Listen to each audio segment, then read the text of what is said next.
Home login చేశాక ఇలా ఉంటుంది. ఇందులో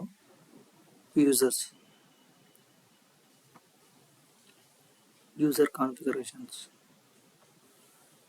ఐడి 148 ఎన్ఆర్ఓ తనని డిలీట్ చేసి మళ్ళీ ఎట్లా రీఎన్రోల్ చేయాలో మీకు చూపిస్తాను. డిలీట్ అయిపోయింది. డిలీట్ అయింది. ఇప్పుడు ఫ్రెష్గా తీసుకోవాలంటే ఎలా తీసుకోవాలంటే యూజర్స్కి వెళ్ళాలి. యూజర్స్కి వెళ్ళాక కాన్ఫిగరేషన్స్, ఇందులో 148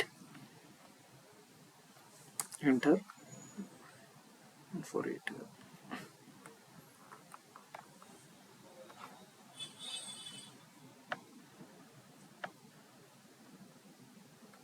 ఇక్కడ యూజర్స్ లిస్ట్లో కూడా ప్లస్ సింబల్ వచ్చినా కూడా డైరెక్ట్ వస్తుంది. క్లిక్ చేస్తే 148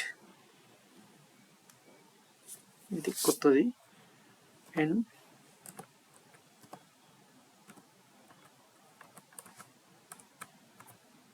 అరుణ్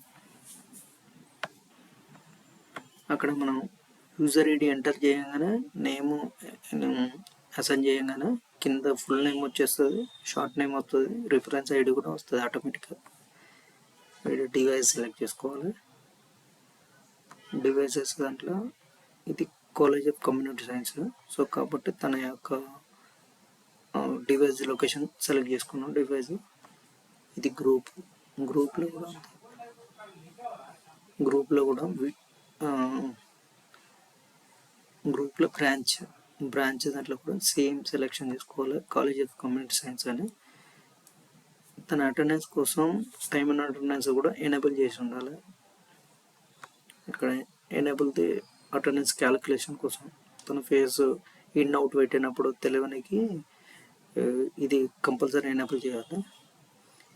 మళ్ళీ ఫేస్ రికగ్నిషన్, ఇప్పుడు కొత్తగా ఫేస్ తను చేసుకోవాలి కదా, రిజిస్ట్రేషన్ అయినప్పుడు ఇక్కడ ఎనేబుల్ చేయాలి. ఫేస్ ఎనేబుల్ చేసేసి ఇక్కడ సేవ్ బటన్ కొట్టాలి. సేవ్ కొట్టాక ఇక్కడ ఎన్రోల్ క్రెడెన్షియల్ దగ్గర ఒకసారి క్లిక్ చేసి ఇక్కడ డోర్ ఆర్ నేమ్ అని ఉన్నది కదా, ఆ డివైస్ ఇక్కడిది ఇప్పుడు కాలేజ్ ఆఫ్ కమ్యూనిటీ సైన్స్ ఉన్నది కదా, అది ఇప్పుడు ప్రజెంట్ ఇన్యాక్టివ్లో ఉంది, అంటే ఇంటర్నెట్ లేదు. యాక్టివ్ అయినాక ఇక్కడ యాక్టివ్ వస్తుంది. వచ్చాక ఇది ఎన్రోల్మెంట్ టైప్ అనేది ఫేస్, అది ఫేస్ డివైస్ కాబట్టి ఫేస్. నెంబర్ ఆఫ్ ఫేసెస్ అంటే 10 పెట్టేసేయాలి. ఇక్కడ 10 పెట్టి ఇక్కడ ఎన్రోల్ అని కొట్టగానే అక్కడ డివైస్కు అసైన్ అయిపోతుంది. ఈ యూజర్ అనేది అక్కడికి అసైన్ అయిపోతుంది. ఆటోమేటిక్గా అక్కడ యూజరు ఫేస్ క్యాప్చర్ అయిపోతుంది. ఎన్రోల్మెంట్ సక్సెస్ఫుల్ అయిపోతుంది.